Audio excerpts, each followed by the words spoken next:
안녕하십니까. 리바브 신부입니다. 오늘 이제 로마서 20과 9장입니다. 9장. 사실은 이 로마서는 8장에서 거의 끝이 납니다. 중요한 이야기가 7장, 8장에서 신학적인 얘기들은 7장, 8장에서 이제 다 끝이 납니다. 하느님께서 우리들에게 예수님을 통해서 우리를 속량해 주셨다. 우리들에게 그런 구원의 은총을 거저 주셨다. 율법을 내가 지킴으로써가 아니라 오로지 하느님의 자비하심으로 하느님께서 우리들에게 그 사랑을 보여주셨다. 그래서 내가 그 사랑을 알고 있다. 그래서 아무도 나에게서 그 사랑을 뺏어갈 수 없다. 이게 사도 바울하고 말하고자 하는 핵심입니다. 이제부터는 유다인과 이 하느님과의 관계가 어떻게 이제 예수님 안에서 복음 선포로 발전해 나가느냐라는 부분에 대해서 이제 설명을 합니다. 그 실제적인 교리 부분은 8장에서 다 끝이 나고 이제부터 9장부터는 그 하느님의 섭리, 예수님을 통해서 드러난 하느님의 섭리가 구체적으로 어떻게 전개되었는가에 대한 부분을 설명을 합니다. 특히 오늘 우리가 같이 공부해야 될 부분은 유다인에 관계되는 이야기입니다. 하느님께서 왜 유다인을 뽑으셨느냐? 왜 하필이면 유다인이냐? 그리고 그 유다인은 왜 예수님을 받아들이지 않느냐? 이런 얘기를 합니다. 유다인들이 자기들이 가지고 있는 선입견 속에서 자기 민족적 우월성, 선민사상이라고 그러죠. 선민사상. 나중에 그것이 예수님 시대에는 유다이즘이라는 것으로 나타납니다. 간단하게 설명드리면 이렇습니다. 이스라엘 백성들이 시나이 산에서 맺은 계약, 시나이 계약이라고 그럽니다. 시나이 계약에 의해서 내가 너희들에게 준 시나이의 율법이죠. 법을 지키면 내가 너희를 축복하겠다. 그게 시나이 계약입니다. 그리고 두 번째 구약에 나오는 계약, 큰 계약이 뭔가 하면 다윗 계약이라는 겁니다. 이 다윗 계약은 왕조에 대한 왕조에 대한 계약입니다. 다윗 왕조가 결코 망하지 않을 것이다. 이 다윗 계약에 의해서 예수님은 다윗의 후손이 되어야 됩니다. 왕이 되려면. 그래서 다윗의 후손이라는 것을 자꾸 강조합니다. 그런데 이 영원히 망하지 않을 것이다라는 이 다윗 유다 왕국이 BC 587년에 이 바빌론에 의해서 멸망합니다. 그러니까 하느님의 약속이 부서진 거죠. 하느님이 우리에게 분명히 그 왕조를 영원히 계속될 수 있도록 하겠다고 약속하셨는데 쉽게 말하면 하느님이 부도를 낸 겁니다. 그래서 이스라엘에 있는 유다에 살던 똑똑한 모든 사람들이 바빌론으로 유배를 갑니다. 우리나라의 일제시대 때 우리나라도 그런 거 있었는지 제가 그거는 조사를 안 해봤습니다만은 식민지가 되면서 그 식민지에 살고 있는 지식인들을 어떤 면에서는 볼모로 잡아가는 거죠. 우리도 뭐 동경으로 집단 이주를 했는지는 내가 안 찾아가서 모르겠습니다만은 하여튼 유다인들은 그 10,000명 넘는 사람들이 바빌론으로 끌려갑니다. 그리고 바빌론은 다른 종교를 가진 민족들이니까 이 바빌론으로 끌려간 유다인들이 자기들이 안식일에 모여서 집회를 해야 집회를. 자기들이 율법을 듣고 율법을 설교하고 율법을 지키고 집회를 해야 되는데 집회할 장소가 없었던 겁니다. 그래서 그 사람들이 집회를 하기 위해서 모였던 곳이 강가입니다. 강이니까. 그리고 강가에 어느 정도 이렇게 이 하천 부지가 있으니까 그 하천 부지에 모여서 집회를 했던 겁니다. 그게 집회 장소, 회당을 가지지 못했던 유다인들이 했던 전통적인 방법입니다. 사도 바오로가 복음을 전하러 갔을 때, 사도행전에 보면 나옵니다마는, 복음을 전하러 갔을 때 그 고을에 가면 제일 먼저 들어오는 곳이 안식일날 강가에 나갑니다. 안식일날 강가에 가면 유다인들이 모여 있습니다. 그리고 자기가 유다인이라고 소개를 하고, 그리고 그 사람들에게 복음을 전했던 겁니다. 거기 사도 바오로의 복음 전파 전략입니다. 우리들이 알고 있는 시편 바벨론 강기석 거기에 앉아, 그 노래가 사실은 그런 배경을 가지고 있는 겁니다. 그래서 그들이 유배가 70년 정도 유배 생활을 합니다. 70년. 그들이 유배 생활을 하면서 이 다윗 계약과 시나이 계약에 대해서 다시 생각을 합니다. 왜 하느님께서 다윗 계약을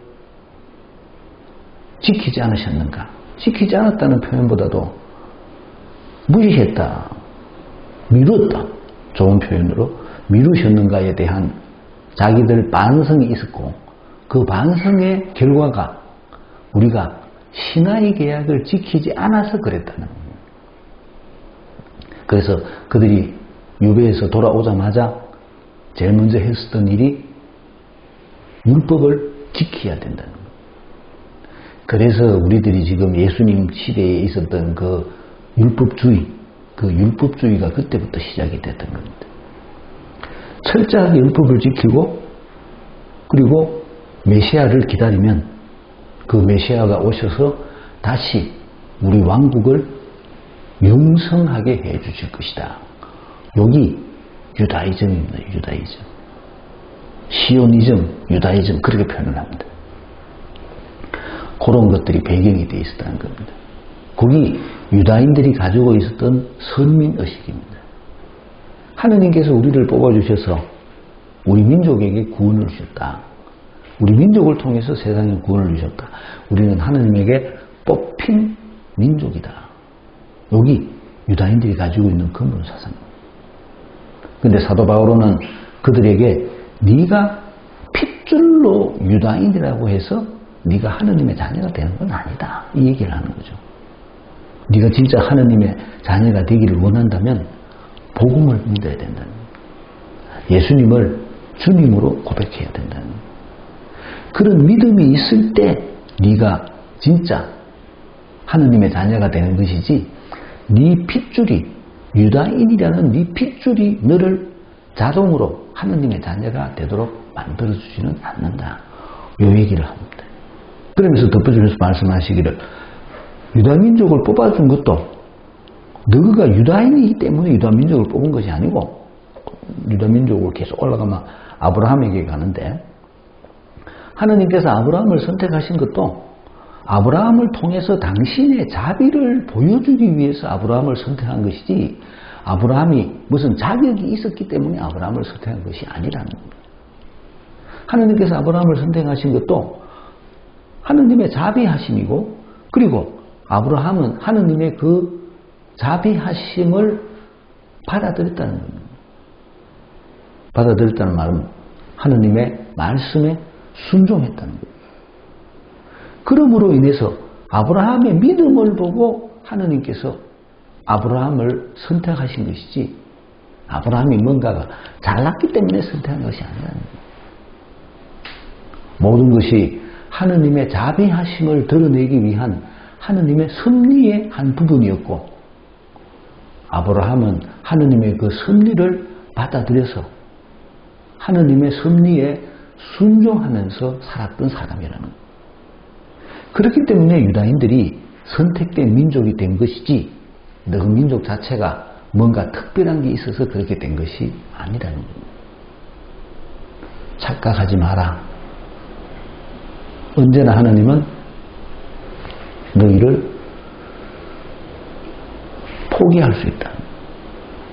그리고 예수님께서 오셔서 이제 더 이상 너희들에게 주어진 그 선민의식, 유다인이라는 이 간판이 필요 없게 됐다는 겁니다. 이제는 누구든지 예수님을 믿는 사람은, 예수님의 복음을 받아들이는 사람은 누구든지 하느님의 자녀가 될 수 있는 길이 열렸다는 겁니다. 그게 하느님의 섭리라는 겁니다. 유다인들은 더 큰 섭리로 나아가기 위한 과정으로서 당신의 자비하심을 보여주는 일종의 도구로 사용된 것이지, 네가 유다인이라고 해서 그 유다인이라는 민족성 자체가 하느님에게 아무런 구속력이 없다는 겁니다. 그 얘기를 하고 있습니다. 본문 한번 읽어보겠습니다. 나는 그리스도 안에서 진실을 말하고 거짓말을 하지 않습니다. 나의 양심도 성령 안에서 정언해 줍니다. 그것은 커다란 슬픔과 끊임없는 아픔이 내 마음속에 자리 잡고 있다는 것입니다. 사실 육으로는 내 혈족인 동포들을 위해서라면 나 자신이 저주를 받아 그리스도에게서 떨어져 나가기라도 했으면 하는 심정입니다. 그들은 이스라엘 사람입니다. 하느님의 자녀가 되는 자격, 영광, 여러 계약, 율법, 예배, 여러 약속이 그들에게 주어졌습니다. 그들은 저 조상들의 후손이며 그리스도께서도 육으로는 바로 그들에게서 태어나셨습니다. 그분은 만물 위에 계시는 하느님으로서 영원히 찬미받으실 분이십니다. 아멘. 그렇다고 하느님의 말씀이 허사로 돌아갔다는 것은 아닙니다. 사실 이스라엘 자손이라고 다 이스라엘 백성이 아닙니다. 아브라함의 후손이라고 다 그의 자녀가 아닙니다. 이삭을 통하여 후손들이 너의 이름을 물려받을 것이다 라고 하셨습니다. 이는 육의 자녀가 곧 하느님의 자녀가 되는 것이 아니고 약속의 자녀라야 그분의 후손으로 여겨진다는 뜻입니다. 약속이라는 것은 이맘때에 내가 다시 올 터인데 그때에 사라에게 아들이 있을 것이다 하신 말씀입니다. 그뿐만 아니라 레베카가 한 남자 곧 우리 조상 이삭에게서 잉태하였을 때도 마찬가지입니다. 두 아들이 태어나기도 전에, 그들이 선이나 악을 행하기도 전에 하나님께서는 당신 선택의 뜻을 지속시키려고, 또 그것이 사람의 행위가 아니라 부르시는 당신께 달려있음을 드러내시려고 형이 동생을 섬기리라 하고 레베카에게 말씀하셨습니다. 이는 성경에 기록된 그대로입니다. 나는 야곱을 사랑하고 에사우를 미워하였다. 그렇다면 우리가 무엇이라고 말해야 합니까? 하나님 쪽이 불의하시다는 것입니까? 결코 그렇지 않습니다. 하느님께서는 모세에게 말씀하셨습니다. 나는 내가 자비를 베풀려는 이에게 자비를 베풀고 동정을 베풀려는 이에게 동정을 베푼다. 그러므로 그것은 사람의 의지나 노력이 아니라 하느님의 자비에 달려 있습니다. 사실 성경도 파라오에게 이렇게 말합니다. 바로 이렇게 하려고 내가 너를 일으켜 세웠다. 곧 너에게서 내 힘을 보이고 온 세상에 내 이름을 떨치게 하려는 것이다. 이렇게 하느님께서는 당신이 원하시는 대로 어떤 사람에게는 자비를 베푸시고 당신이 원하시는 대로 어떤 사람은 완고하게 만드십니다. 모든 것이 하느님의 뜻이라는 겁니다. 모든 것이 하느님의 섭리라는 겁니다. 그리고 인간은 하느님의 그 섭리에 어떤 영향도 미칠 수가 없다는 겁니다. 저희 성경 공부하는 팀에서 제가 이런 얘기를 하니까 인간은 하느님에게 아무런 영향을 미칠 수 없다 이런 얘기를 하니까 그러면 기도를 뭐 하노? 이런 소리를 하더라고요. 기도 하겠어요? 기도라는 개념도 조금 잘못됐는데 우리가 보통 말하는 기도 그거는 세상을 위한 겁니다. 세상을 위한 기도를 내가 하느님한테 청해서 하느님께서 세상을 위한 기도를 들어주신다? 글쎄요. 하느님은 자체가 영이십니다. 하느님은 세상 일에 관심이 없습니다. 사람들은 하느님이 세상 일 모두를 다 관여하는 것처럼 그렇게 얘기를 하는데 그렇지 않습니다. 하느님이 관여하는 부분은 영의 부분. 세상은 망하도록 정해져 있습니다. 세상은 하느님께서 섭리하시기를 망하도록 되어 있는 겁니다. 그 망하도록 되어 있는 세상에 하느님이 무슨 미련이 있겠습니까? 하느님의 미련을 갖는 건 하느님의 영입니다. 우리들이 하느님의 영을 가져가서 하느님의 영을 받아들여서 내 속에서 하느님의 영을 키워서 그 하느님의 영을 통해서 내가 다시 하느님의 영원성에 참여하도록 하는 그게 구원인데, 구원. 요거에만 관심이 있는 것이지 세상 일에 대해서는 아무 관심이 없습니다. 관심이 없는 것이 아니라 관심을 가질 필요가 없습니다. 세상은 하느님의 섭리대로 움직이는 겁니다. 여기서 말하는 하느님의 섭리라는 것은 세상은 끝나는 겁니다. 끝날 세상에 무슨 미련이 있겠습니까? 내가 죽는데 죽을 내한테 내가 무슨 미련이 있겠습니까?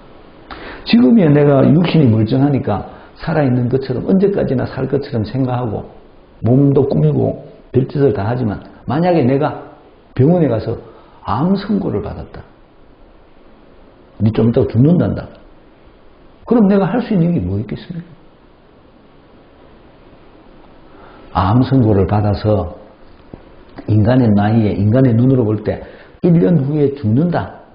내한테 시간이 1년밖에 안 주어졌다. 이거 하구나. 내가 지금 나이가 60인데 90되면 죽게 될 거 아닙니까? 내한테 30년 맞나? 30년 시간이 주어졌다. 이거 하고 차이지 뭡니까? 암 걸리가 1년 있으면 죽는다 하는 게나 니 30년 있다가 죽는다 하는 게 결과는 뭡니까? 죽는 겁니다. 그게 인간의 삶입니다. 근데 그게 무슨 미련이 있겠습니까? 미련을 두는 것 자체가 욕심이죠. 근데 인간의 그 욕심에 내가 가지고 있는 이 세상에 대한 욕심을 내가 기도한다고 하느님께서 바꾸시겠습니까? 정말 어리석은 생각이죠. 그럼 기도는 뭐 하노? 답답하니까 하는 거죠. 내가 답답하니까. 내 혼자 생각에 내가 하느님한테 기도라도 했어요. 지 혼자 생각에 보험 든 것처럼 생각하겠죠. 지 마음이죠. 지 마음. 하느님하고 아무 상관이 없습니다. 그게 세상 사람들이 말하는 기도입니다. 진짜 기도는 성경으로 해야 됩니다. 성경으로. 내가 성경을 읽으면서 하느님의 뜻을 찾아야 됩니다. 성경 공부를 해서 성경 공부 속에서 하느님의 뜻을 찾고 그 하느님의 뜻을 받아들이고 행하려고 애를 쓰는 요게 진짜 기도입니다. 요거를 해야 됩니다. 예수님께서 산에 올라가셔서 기도하셨다. 다음 주에도 보면 무리를 걸으신 기적 전에 산에 가셔서 기도하셨다 그러는데 예수님께서 산에 가셔서 했던 기도가 뭐겠습니까? 자기 정체성입니다. 자기 정체성이라는 말은 자기 사명을 자각하는 일입니다. 예수님에게 있어서 기도는 자기 사명 자각의 시간입니다. 우리들에게도 내가 영적 삶을 살기를 원한다면 나에게 있어서 기도 시간은 성경을 보면서 성경 속에서 내 사명을 깨닫는 일입니다. 여기 영의 기도입니다. 영의 기도. 요거를 할 줄 알아요. 뭔 얘기하다 저런 얘기 나오는 우리가 추구하는 하느님의 섭리입니다. 하느님의 섭리. 내가 기도를 해서 하느님의 섭리를 바꾼다고 생각합니다. 내가 무슨 능력이 있어가지고 하느님의 섭리를 바꾸고 있습니다. 정말로 어리석은 생각입니다. 내가 하느님을 조종하는 게 아니고 하느님이 나를 조종하도록 내가 마음을 열어야 됩니다. 하느님의 영이 내 속에 들어와서 그 하느님의 영이 나를 움직이도록 해야 됩니다. 여기 믿음의 생활입니다. 우리는 자꾸 지가 하느님을 움직이려고 생각합니다. 내가 뭔데 하느님을 움직이겠습니까? 내가 뭔데? 내 정성이 하느님을 아이고 참 먼지 같은 내가 무슨 정성이 있습니까? 무슨 정성? 지 생각의 정성이지. 지 생각에. 매일 갑바위 왔다 갔다 하루에 몇 시간 걸려 갑바위 올라가는데 2시간씩 올라갔다 내려 또 올라갔다 내려 뭐 하는 겁니까? 지 생각에 그게 정성을 들이는 거예요. 지 생각에 남는 거 뭐 있는데? 다리 알통백인밖에 없지. 건강은 좋아지겠다. 매일 산에 왔다 내려왔다 내려가니까. 그런 이야기입니다. 인간은 정말로 자기중심적입니다. 내 마음 편하면 내 마음 편하는 거하고 하느님의 섭리하고는 아무 상관이 없습니다.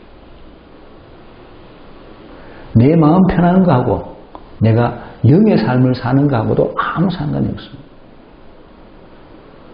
영의 삶을 살려면 하느님의 뜻을 추구해야 됩니다. 하느님의 영이 내 안에 들어와 있어야 됩니다.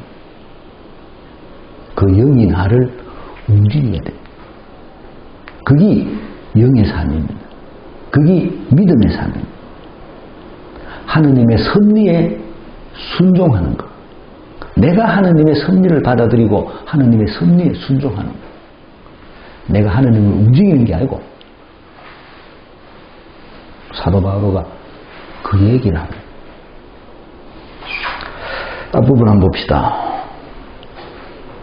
내가 커다란 슬픔과 끊임없는 아픔이 내 마음 속에 자리 잡고 있다는 거예요. 내가 지금 마음이 아프다. 마음이 아프다. 와 부락합니다. 내 혈족인데 유다인들이 내 혈족인데 이 내 혈족인 유다인들이 자기들 전통만 고집하고 예수님을 주님으로 받아들이지 않는다는 거예요. 그래서 내 마음이 아프다. 내가 아무리 설명을 해줘도 이 사람들은 율법을 지키는, 내가 유다인이기 때문에 나는 하느님의 자녀다. 내가 혈통으로 유다인이기 때문에 나는 하느님으로부터 선택받았다. 혈통으로 내가 유다인이기 때문에 하느님께서 나를 구원해 주실 것이다 라는 생각에 사로잡혀 있다는 거예요. 안 그런데 그거를 사도 바오로가 알고 있기 때문에 이 동족들을 볼 때마다 마음이 아프다는 겁니다. 왜 생각을 바꾸지 못하느냐? 왜 너희 것을 자꾸 고집을 하느냐? 복음을 받아들여야 되는데 충분히 저는 이해가 됩니다. 제가 우리 신자들 보면 그런 생각이 들거든요. 왜 성당에 나오면서 복음을 받아들이지 않을까? 자기 중심적이어서 그렇습니다.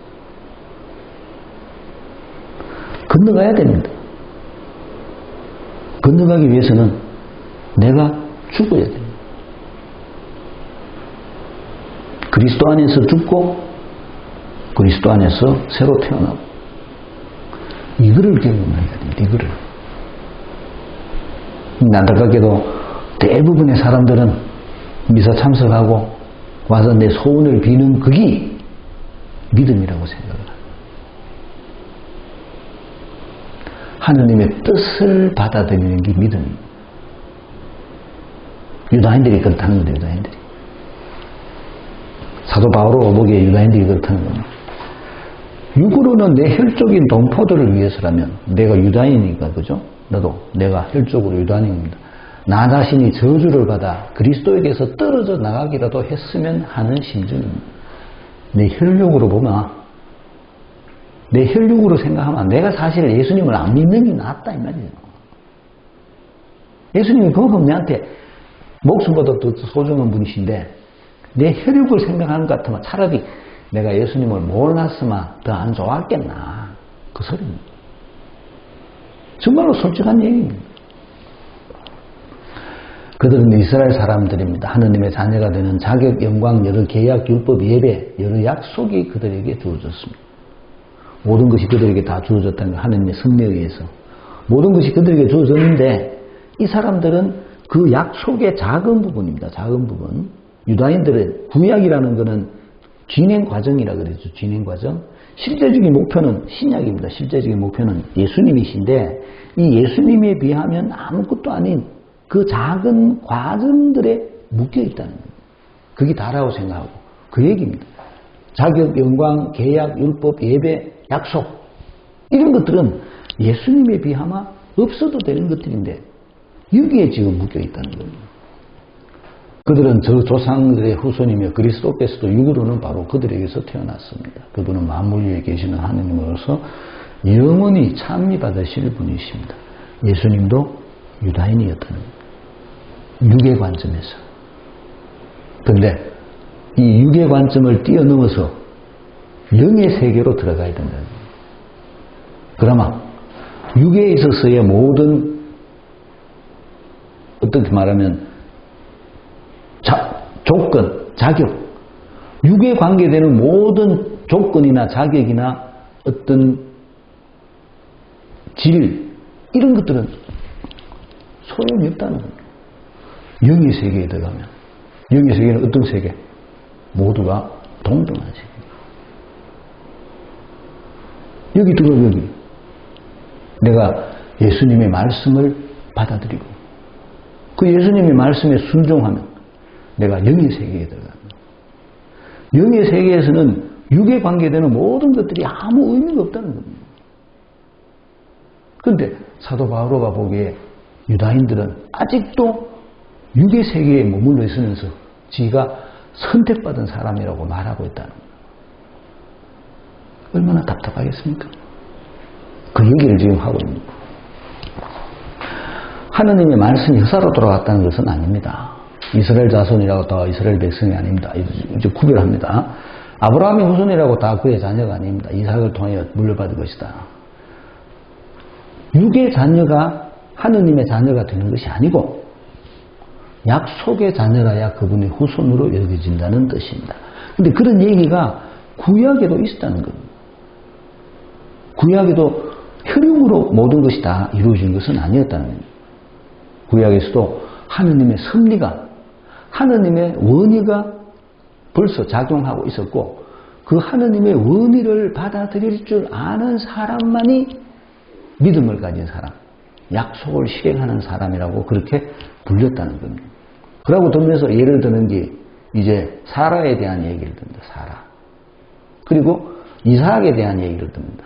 그러면서 하는 말이 하느님께서는 당신 선택의 뜻을 지속시키려고 선택의 뜻입니다. 하느님의 선택입니다. 사람의 행위가 아니라 부르시는 당신께 달려있음을 드러내시려고. 내가 뭐라고 한다고 해서 하느님이 당신 선택의 뜻을 바꾸려고 하는 것이 아니랍니다. 하느님께서 미리 정해놓은 것이기 때문에 미리 정해놓은 그것을 하느님께서는 계속 실행한다는 겁니다. 나는 하느님께서 정해놓은 그 섭리에 어떤 영향도 미칠 수가 없다. 그 얘기를 하는 겁니다. 그것이 사람의 행위가 아니라 부르시는 당신께 달려있음을 드러내시려고. 하느님의 섭리에 의해서 형이 동생을 섬기라 하고 말했다는 겁니다. 그래서 우리가 뭐라고 말해야 되느냐? 하느님이 그런 선택을 했는 게 잘못된 거라고 말해야 되느냐? 하느님이 마음대로 마음에 드는 사람은 예뻐하고 마음에 안 드는 사람은 싫어하는데 이렇게 말해야 되느냐? 그렇지 않다는 겁니다. 왜냐하면 그 모든 것이 사람의 의지나 노력이 아니고 하느님의 자비에 달려있기 때문에 그렇다. 하느님이 당신의 자비하심을 드러내기 위한 방법으로 그것을 선택한 것이지 인간의 의지나 노력으로 되는 일이 아니다고 말합니다. 유다인들은 의지나 노력을 강조합니다. 혈육 그리고 노력. 혈육은 뭡니까? 유다인, 노력은 율법. 이게 자기들을 구원한다고 말하는 겁니다. 사도 바울은 그렇지 않다. 하느님의 자비하심, 하느님의 섭리가 우리를 구원하게 해준다. 내가 그 하느님의 자비하심과 섭리를 받아들일 때, 내가 하느님의 말씀을 받아들일 때 구원이 이루어진다고 말합니다. 이렇게 말합니다. 이렇게 하려고 내가 너를 일으켜 세웠다. 곧 너에게서 내 힘을 보이고 온 세상이 내 이름을 떨치게 하려는 것이다. 너를 통해서 하느님의 자비를 드러내게 하려고 했다. 그래서 어떤 사람에게는 자비를 베푸시고 또 어떤 사람은 완고하게 한다. 어떤 사람은 완고하게 하지만 그 완고하게 하는 것조차도 하느님의 자비를 드러내기 위한 방법이라는 거예요. 하느님 마음, 하느님께서 원하시는 대로, 하느님께서 섭리해 놓으신 대로 네가 무슨 짓을 하든지 간에 네가 하느님의 섭리를 바꿀 수는 없다. 대신 네가 하느님의 섭리를 받아들여야 돼. 하느님의 섭리에 순종해야 된다. 그러면 하느님의 자비하심이 드러나게 된다. 요거를 할 줄 아는 게 믿음을 갖는다. 이해가 됐는지 모르겠는데 육의 상태에 있으면 영의 세계 얘기를 알아들을 수가 없습니다.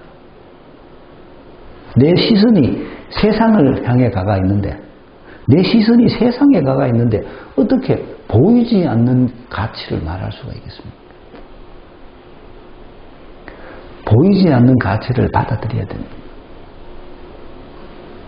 그러면 세상이 빛이 안게 됩니다.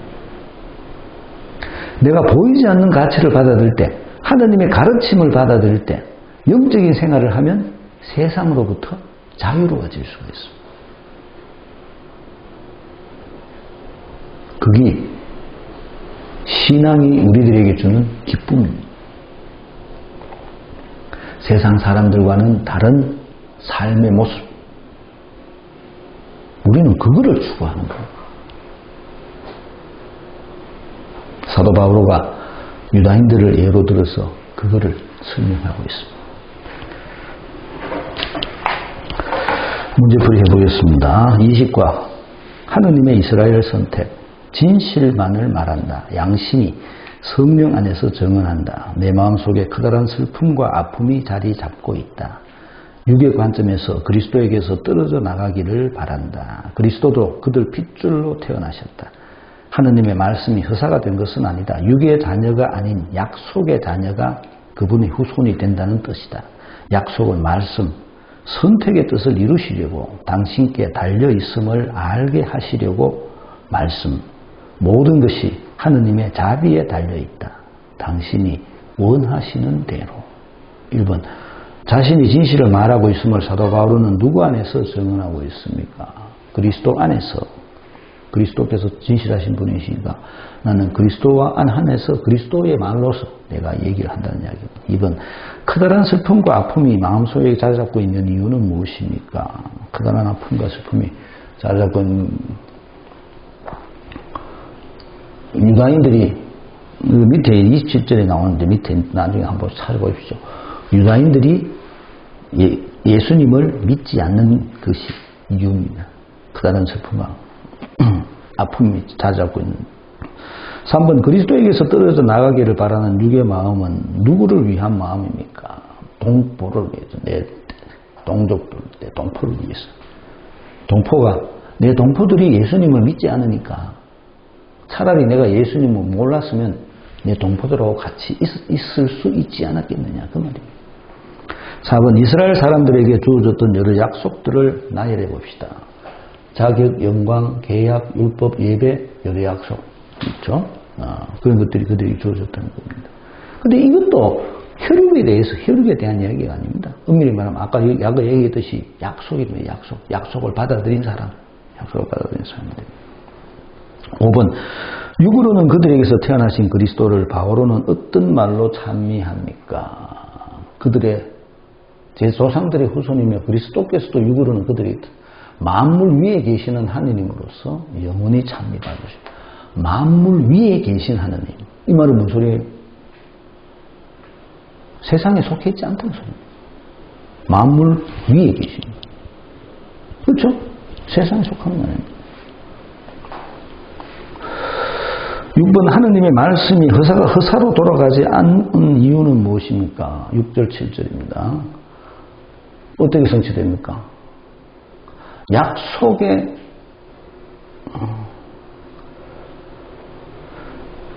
너의 이름을 물려받을 것이다. 아브라함의 후손이라고 다 그의 자녀가 아니고 이삭을 통하여 후손들이 너의 이름을 물려받을 것이다 라는, 여기서 너의 이름은 뭡니까? 너의 이름은 믿음입니다. 믿음.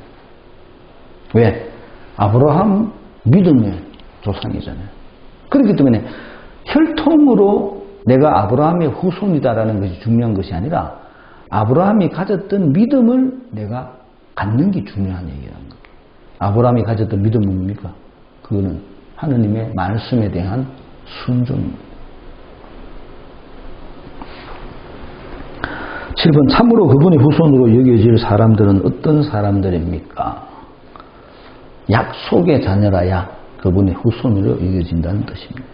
아까 설명드렸죠? 아브라함의 혈육이, 아브라함부터 할례를 했는데 그 할례라는 칼자국이 중요한 것이 아니라 약속에 대한 믿음이 아브라함의 후손이 되도록 해줬다는 거예요. 8번 약속은 무엇입니까? 어디 몇 절이고? 9절. 말씀. 약속은 말씀. 내가 그 말씀을 어떻게 받아들이느냐. 약속 말씀을 받아들이는 겁니다. 궁극적으로 시작은 말씀을 받아들이는 겁니다. 우리 천주교회가 그 루터하고 싸움 때문에 굉장히 잘못한 것들이 많은데 그 중에 하나가 성경을 소홀히 했는 겁니다. 성경으로 다시 돌아가야 됩니다. 말씀이 없으면 우리 믿음은 샤만이 될 수밖에 없습니다. 9번 레베카에게 하신 말씀의 의도는 무엇이라고 성경은 말합니까? 레베카에게 하신 당신 선택의 뜻을 지속시키려고. 당신의 뜻입니다. 당신의 뜻. 하나님이 당신의 뜻을 이루 가시기 위한 과정이라는 거죠. 10번 사람들에게 주신 약속의 근거는 무엇이라고 성경은 가르칩니까? 하나님의 자비하심. 하나님께서 우리에게 보여주신 모든 것은 하나님의 자비.